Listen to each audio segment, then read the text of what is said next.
Hola, soy Jesús Valencia, soy profesor de Economía en el curso de Economía Social que estamos impartiendo en la Universidad Popular de Calzada de Calatrava y la Federación de Universidades Populares de España. En la videoclase de hoy va a ser sobre las cooperativas. Hemos clasificado esta presentación en 3 puntos: concepto, tipos de cooperativas o cooperativas por sectores y cooperativas y desarrollo. Vamos a ver el primer punto, concepto. Birchall, un estudioso sobre las cooperativas, en el libro The International Cooperative Alliance, define las cooperativas como una asociación autónoma de personas unidas voluntariamente para satisfacer sus necesidades económicas, sociales y culturales, así como sus aspiraciones a través de una empresa de propiedad conjunta y controlada democráticamente. Birchall dice que hay muchas formas de hacer negocios, pero solo hay unas pocas formas de poseer y controlar empresas. Las más familiares para el público son las sociedades anónimas, las que estamos más acostumbrados a ver en los medios de comunicación y en el comercio actual, que son propiedad de gente que invierte en ellas. Por lo tanto, aquí se ve la primera diferenciación. Los propietarios son los inversores, no son los trabajadores. Y en estas personas que invierten en estas empresas son los que recogen además la mayor parte de los beneficios. Y luego las organizaciones, otro tipo de empresas que estamos acostumbrados a ver son las empresas del sector público, que persiguen unos propósitos públicos específicos.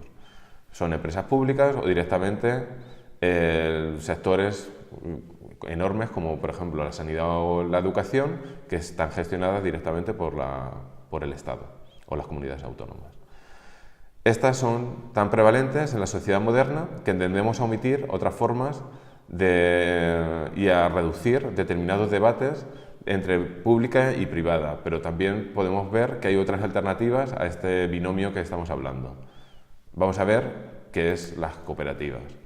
No cometeremos aquí el error de hablar solo de las empresas privadas como sociedades anónimas y las públicas, sino que también ampliaremos este espectro. Como pueden ser los negocios familiares, aquellos que la propiedad está de la gente que lo ha construido o heredado, y aquellas organizaciones filantrópicas que son propiedad de personas cuya intención es proporcionar bienes o servicios a otras personas menos afortunadas. También existen organizaciones poseídas por sus usuarios, gente asociada para proveerse o para producir bienes y servicios.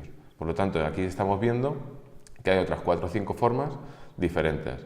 Aquí en este caso nos vamos a centrar más en las cooperativas, que es un tipo orgánico que se da en los países de todo el mundo. No hay diferenciación entre economías desarrolladas o en vías de desarrollo, porque en todas están este tipo de organizaciones.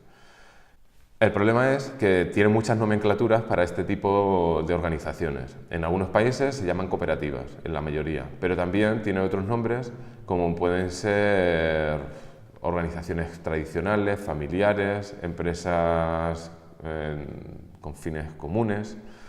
Entonces, el punto crucial es que son un tipo distintivo de organización, que tiene unos propios derechos y unas propias obligaciones. En la historia de la evolución de las organizaciones modernas, hay de estas tan antiguas como de las más conocidas, y siempre han sido reconocidas por la ley. Son menos conocidas por la mayoría de la gente, parcialmente debido a que los negocios propiedad de los inversores se han convertido recientemente en el tipo dominante. Entonces, no dejan ver otro tipo de organizaciones. Y también parcialmente porque las organizaciones basadas en sus miembros son conocidas por diferentes nombres, como mutua, cooperativa, grupo de autoayuda, club, asociación económica, cada una con diferentes historias, tradiciones y formas legales. Ahora vamos a ver las cooperativas por sectores. Para analizar estos sectores económicos vamos a utilizar un informe que se llama The Global 300, que identifica las mayores cooperativas del mundo, medidas por su facturación en dólares. Vamos a analizar en qué sectores las cooperativas tienen más beneficios y, por lo tanto, cuál de ellas son mayores mundialmente. Esta lista de las 300 mayores cooperativas, cuando se analiza todo lo que facturan y todos los beneficios sobre todo la facturación y los ingresos que tienen, podemos decir que la suma de todos estos ingresos supone el PIB de una gran economía como puede ser la rusa o la española. O sea, que estamos hablando que la suma de estas 300 cooperativas sería como la octava mayor economía del mundo. De estas 300 cooperativas, la mayor parte, vamos a ver aquí en la diapositiva, que están establecidas en países desarrollados. Por ejemplo, de estas 300 cooperativas, el 24% de ellas están en Francia. Luego los siguientes países serían Reino Unido, Alemania, Japón, Holanda, Suiza, Italia, Finlandia, Corea y Canadá. Como vemos, el gran músculo cooperativo está en los países del norte. Ahora, los principales sectores económicos son 6. La agricultura o silvicultura, el segundo sería la banca o cooperativas de ahorro y crédito, el tercero sería de consumo o minorista, la venta al por menor, un cuarto serían los seguros, un quinto sería cooperativas de trabajadores e industriales y un sexto grupo que lo he dejado, que no voy a explicar más en profundidad, que sería el de salud y servicios públicos, que solo se da en Estados Unidos o en Holanda, porque son países que no gestionan la sanidad de manera pública. Vamos al primero, que serían, como vemos aquí en esta gráfica, vemos la importancia que tienen cada uno de los sectores y vemos que principalmente son 4. Y de estos 4, principalmente la agricultura, la banca y el negocio de los seguros. En estos 3 están enfocados la mayoría de las cooperativas a nivel mundial. La agricultura. Vamos al primer sector. Las cooperativas agrícolas desempeñan un papel importante en el apoyo a pequeños productores agrícolas y grupos marginados, como los jóvenes y las mujeres. Empoderan a sus miembros económicamente y socialmente y crean empleo rural sostenible a través de modelos de negocios que son resilientes a las crisis económicas y ambientales. Por lo tanto, este grupo de apoyo es muy importante en países en vías de desarrollo, porque pueden hacer que pequeños productores que tienen pocos recursos se ayuden mutuamente a la hora de comprar material, por ejemplo, o maquinaria. Entonces, esa maquinaria tenga un uso compartido.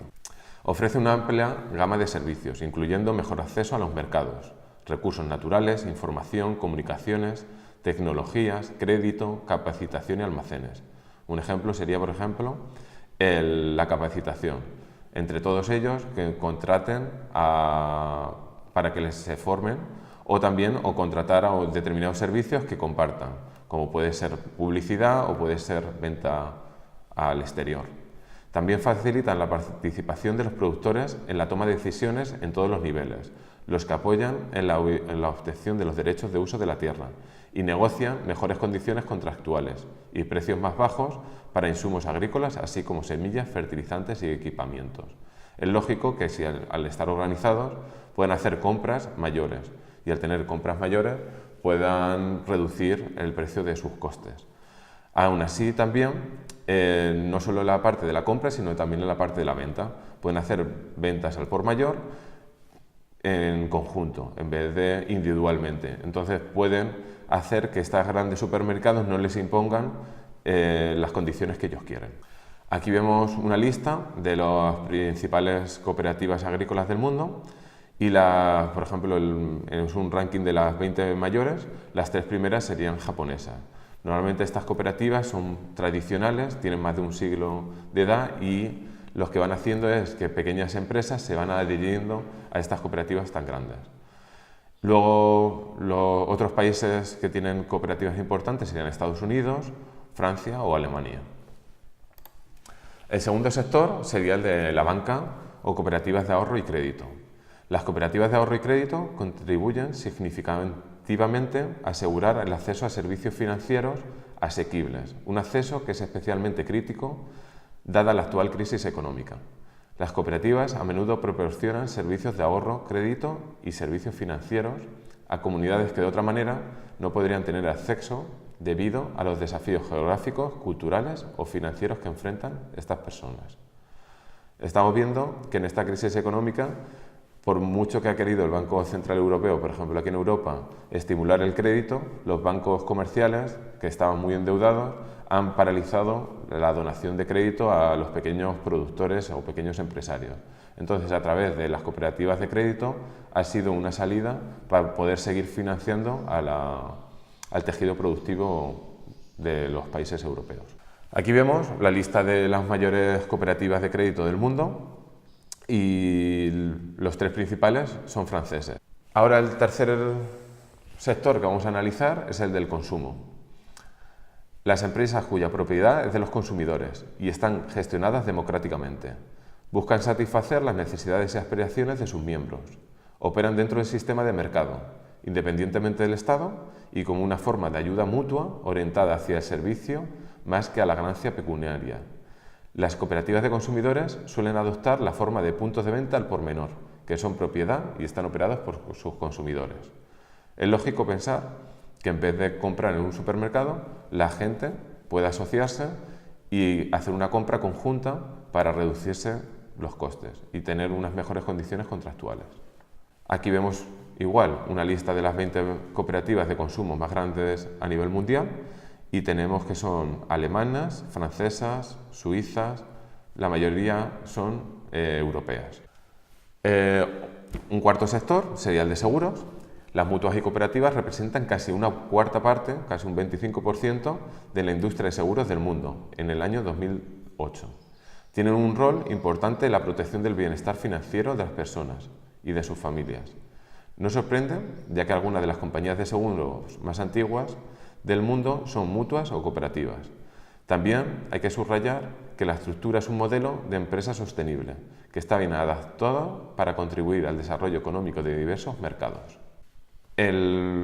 Dentro de las empresas cooperativas de seguros más grandes del mundo, el primero estaría en Holanda y es un poco el factor que hemos dicho, y el segundo Estados Unidos, del que hemos dicho que al estar privatizada gran parte de por ejemplo, su sanidad, los propios trabajadores tienen que contratar un seguro y en vez de hacerlo por una empresa privada convencional, lo hacen a través de una cooperativa de seguros. Un último ejemplo sería el del sector del trabajo, o el sector de trabajadores. Estas cooperativas se pueden encontrar en la mayoría de los sectores industriales o de servicios, y en la mayoría de ellos sus trabajadores son principalmente miembros y copropietarios, y por tanto participan en el capital social. Un segundo tipo está constituido por cooperativas de productores, individuales o artesanos, como pueden ser albañiles, panaderos o taxistas. O también puede ser a través de profesionales, como médicos, dentistas o ingenieros. Estas cooperativas tienen la importancia que además del beneficio que van a tener, que va a ser para ellos, en el que también por estatutos van a tener una parte que va a ser para reinvertir en la propia cooperativa, por lo tanto va a aumentar o va a mejorar la sostenibilidad en el largo plazo. Otro factor va a ser el control democrático que van a tener las cooperativas. Los propios trabajadores, reunidos en asamblea, van a tener el poder de decisión en cuanto a todas las partes de la gestión de una empresa. Entonces, por ejemplo, en estos últimos años se ha visto, en el mayor ejemplo, que hay una cooperativa muy grande en España, que es la cooperativa Mondragón, que han decidido, en vez de despedir a empleados, reducirse las horas laborales de muchos de los trabajadores para que no despidan a los otros. ¿Por qué? Porque ha sido una gestión democrática. En una empresa convencional, a lo mejor el director o la directiva hubiera determinado directamente echar a 10.000 personas. En cambio, en esto han tenido una reducción de plantilla generalizada a costa de no despedir al resto de trabajadores. Por lo tanto, es una solución viable que pueden tener los propios trabajadores para solucionar en tiempos de crisis.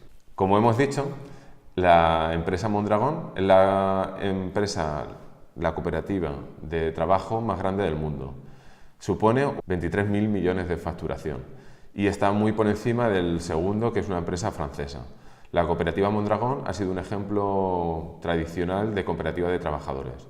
Es una empresa que tiene sus orígenes en los años 40, cuando después de la posguerra, en un sector en Guipúzcoa que estaba poco desarrollado, entonces empezaron a organizarse los trabajadores y poco a poco empezaron a aumentar y a diversificar al principio era un sector industrial y poco a poco fueron ampliando esta cooperativa de trabajadores también al sector bancario y también a una integración vertical dentro de su propia industria, a producir cada vez más otras líneas de montaje dentro de su propia empresa, en vez de comprarlo de otros proveedores. Además de las cooperativas que hemos dicho, la española y la francesa, también es tradicionalmente muy importante las cooperativas de trabajo en Italia, que además, por ejemplo, en Italia tienen tradición por tener la inclusión social dentro de sus cooperativas, dando oportunidad de trabajo a personas que en el mundo laboral lo tendrían mucho más complicado, como personas discapacitadas. Y luego vamos al tercer punto, que son las cooperativas y el desarrollo. Ban Ki-moon, en el año 2012, era el año internacional de las cooperativas, dio un mensaje a través de YouTube y a través de la página de las Naciones Unidas, en el que daba un mensaje de la importancia que tenían las cooperativas para el desarrollo sostenible tanto en los países del norte como del sur. Una parte de lo que decía Ban Ki-moon es que las cooperativas empoderan a sus miembros y fortalecen a las comunidades y fomentan la seguridad alimentaria e incrementan las oportunidades para los pequeños productores agrícolas. Son más conscientes de las necesidades locales y funcionan mejor como motores del crecimiento local. Al compartir sus recursos, mejoran el acceso a la información, las finanzas y la tecnología. Y sus valores de autoayuda, igualdad y solidaridad son una guía en tiempos económicos difíciles. Además, Ban Ki-moon dice que las cooperativas son también fundamentales en la prestación de apoyo a las comunidades indígenas y de oportunidades de empleo productivo para las mujeres, los jóvenes, las personas con discapacidad o las personas de edad y otros que enfrentan a la discriminación y la marginación. La crisis financiera y económica mundial también han demostrado la capacidad de recuperación de las instituciones financieras alternativas, como los bancos cooperativos y las cooperativas de ahorro y préstamos. Y ya, finalmente, Ban Ki-moon dice que alienta a todos los interesados a que sigan difundiendo y aplicando políticas para reforzar estas instituciones en todo el mundo. Y un tercer punto y conclusión de su presentación es que Ban Ki-moon alienta a todos los interesados a que sigan difundiendo y aplicando políticas para reforzar estas instituciones en todo el mundo. Con su contribución a la dignidad humana y a la solidaridad mundial, las cooperativas verdaderamente construyen un mundo mejor. A continuación vamos a ver a Ban Ki-moon, secretario general de las Naciones Unidas, exponer las ventajas que tienen las cooperativas y cómo alienta a todos los interesados a fomentar y apoyar las cooperativas en el mundo. Dame Pauline Green, Chair of the Board of the International Cooperative Alliance. Ladies and gentlemen, it is a pleasure to address the General Assembly of the International Cooperative Alliance as we inaugurate the International Year of Cooperatives. Cooperatives are a unique and invaluable presence in today's world. They help to reduce poverty and generate jobs. They facilitate social inclusion and enable small businesses to thrive. I congratulate you for these contributions to the global common good. The current economic crisis highlights, yet again, your positive role in society. As poor and vulnerable people continue to suffer the fallout, cooperatives have been resilient. They have helped to prevent many families and communities from sliding into poverty. Cooperatives' values, self-help, equality, and solidarity are also a source of stability and confidence. They provide an important foundation for efforts to build a world of decent incomes and decent work. And the member-driven structure of cooperatives roots them in communities, encouraging socially responsible businesses that meet local needs. I thank this Assembly for pursuing strategies that promote and strengthen cooperatives everywhere. As we look ahead, let us work together throughout the International Year and beyond to create better businesses and a better world for all. Para finalizar esta clase vamos a ver un ejemplo práctico que lo va a presentar nuestra estudiante Gema y nos va a hablar sobre la Ley de Economía Social española, que ha sido pionera a nivel europeo. Hola, soy Gema, soy estudiante del curso de Economía Social y voy a hablar sobre la Ley 5/2011 de Economía Social. En primer lugar, hablaré del origen y evolución que ha tenido esta norma. En segundo lugar, del concepto y desarrollo de algunos preceptos más importantes de esta norma. En tercer lugar, la influencia que ha tenido en España, en concreto en las comunidades autónomas. En cuarto lugar, la importancia que ha tenido en Europa la normativa de la economía social. Y por último, haré alusión a unas conclusiones en las que se hará mención a algunos problemas que tiene esta normativa. En primer lugar, en cuanto a su origen y evolución, esta norma es una ley pionera en España porque hasta el año 2011 no existía ninguna normativa específica en materia de economía social. Por su parte, la Constitución española recoge una serie de artículos en los que se fundamentan las entidades de economía social. Estos artículos son el artículo 1.1, el 9.2, que es una cláusula de igualdad social, artículo 40, 41, 47 y el artículo 129.2. Concretamente, el artículo 47 ampara las cooperativas de viviendas recogidas en esta ley de economía social. La economía social tuvo su primer reconocimiento expreso en la Ley 31/1990 de 27 de diciembre y se creó el Instituto Nacional de Fomento de la Economía, INFES, cuyo objetivo era fomentar las entidades de economía social, pero desapareció y asumió sus funciones la Dirección General del Fomento de la Economía Social y del Fondo Social Europeo. La Ley 27/1999 de Cooperativas incorpora el Consejo para el Fomento de la Economía Social como órgano asesor y consultivo. La necesidad de aprobar una ley de economía social se deriva de la conexión directa entre los principios y objetivos que persigue la Ley de Economía Sostenible, porque la economía social está conectada con el modelo económico de desarrollo sostenible en su triple dimensión económica, social y medioambiental. Además, la Confederación Empresarial de la Economía Social, CEPES, elaboró una propuesta de texto articulado. La Confederación Empresarial se creó en el año 1992 y tiene como objetivo prioritario la de fomentar y defender la economía social. Bien, en cuanto al concepto y desarrollo, hay que añadir que el día 29 de marzo del año 2011 se aprobó con el apoyo unánime de todos los grupos parlamentarios la Ley 5/2011 de Economía Social, cumpliendo así con el mandato imperativo del artículo 129.2 de la Constitución española, que afirma que los poderes públicos fomentarán, mediante una legislación adecuada, las sociedades cooperativas. El artículo 2 de esta Ley de Economía Social establece el concepto de economía social y dice que es el conjunto de actividades económicas y empresariales que llevan a cabo las entidades en su ámbito privado y que tienen como finalidad perseguir bien el interés colectivo de sus integrantes, bien el interés general o ambos. El artículo 3 establece que el ámbito de aplicación de esta ley se extiende a todas aquellas entidades de economía social que actúan dentro del territorio español. El artículo 5 indica cuáles son estas entidades a las que se aplica la ley. Estas entidades son las cooperativas, las mutualidades, fundaciones y asociaciones que llevan a cabo entidad económica, sociedades laborales, empresas de inserción, centros especiales de empleo, cofradías de pescadores, sociedades agrarias de transformación y las entidades singulares creadas por normas específicas que se rijan por los principios establecidos en el artículo 4, que son los principios orientadores. Esta normativa incentiva la contratación de trabajadores o la creación de empresas, ofreciendo bonificaciones en las cuotas de seguridad social, y se encuentra en los artículos 9 y 11. Sin embargo, estas empresas deben guiar sus actuaciones a través de los principios orientadores del artículo 4, que son los siguientes. Sobre todo, el más importante es la primacía de las personas y del fin social sobre el capital.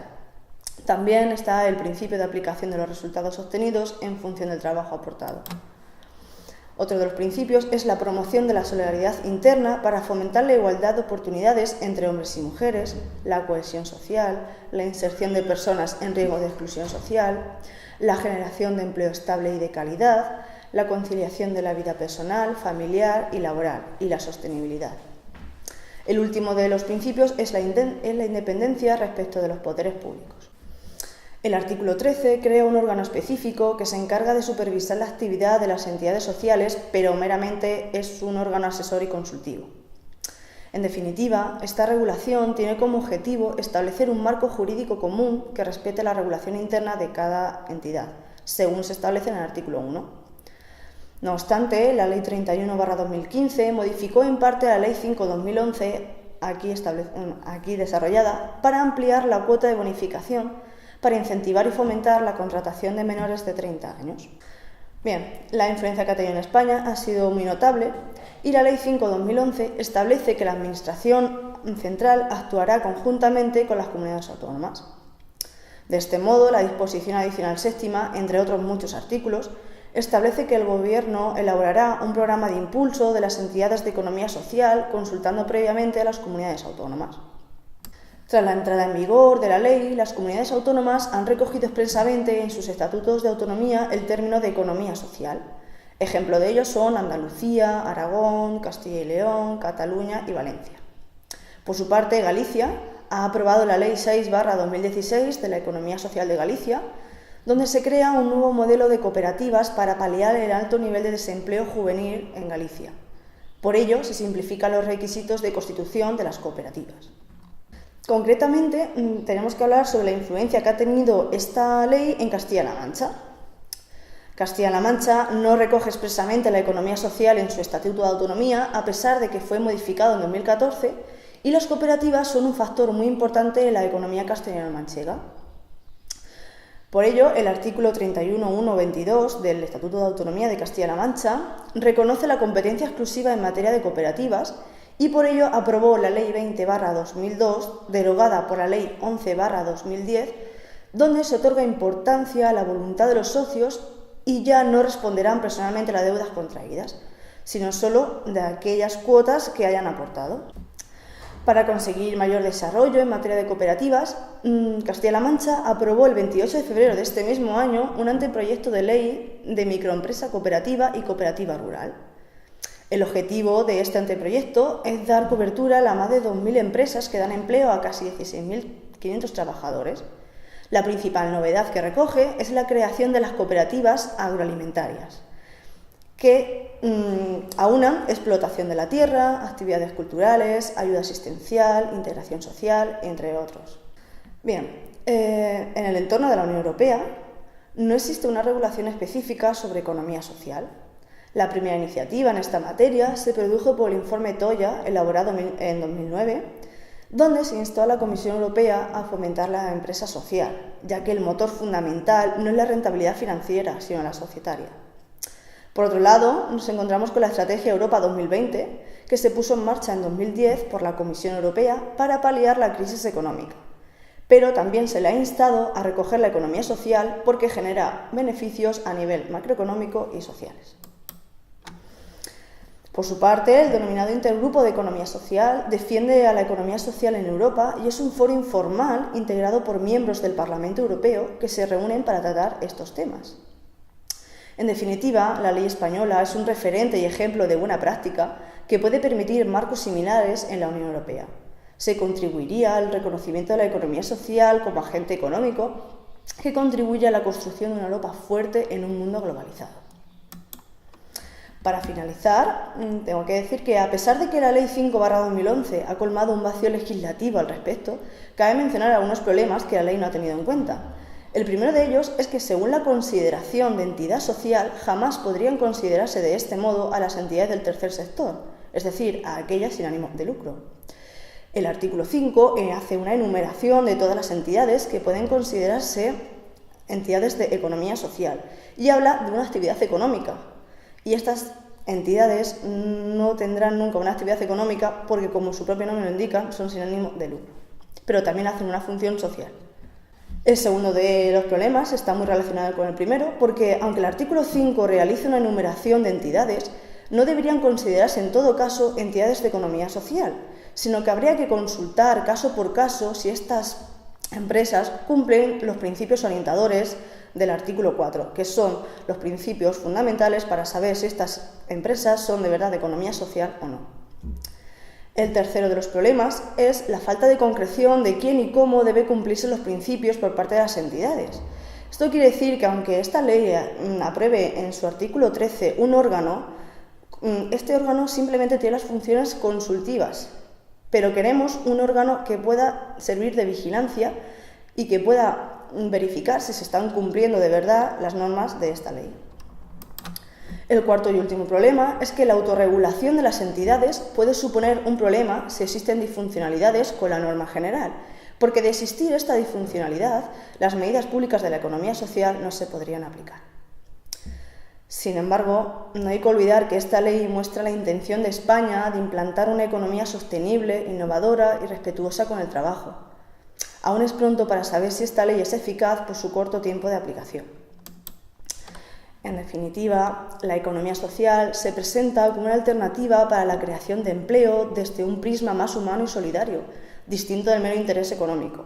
Además, se antepone el principio de libre asociación para el beneficio común al espíritu meramente competitivo, al ser los pilares fundamentales la democracia, el interés social y la justicia distributiva. Pues hasta aquí la presentación de la Ley 5/2011 que se ha aprobado en España para regular la economía social.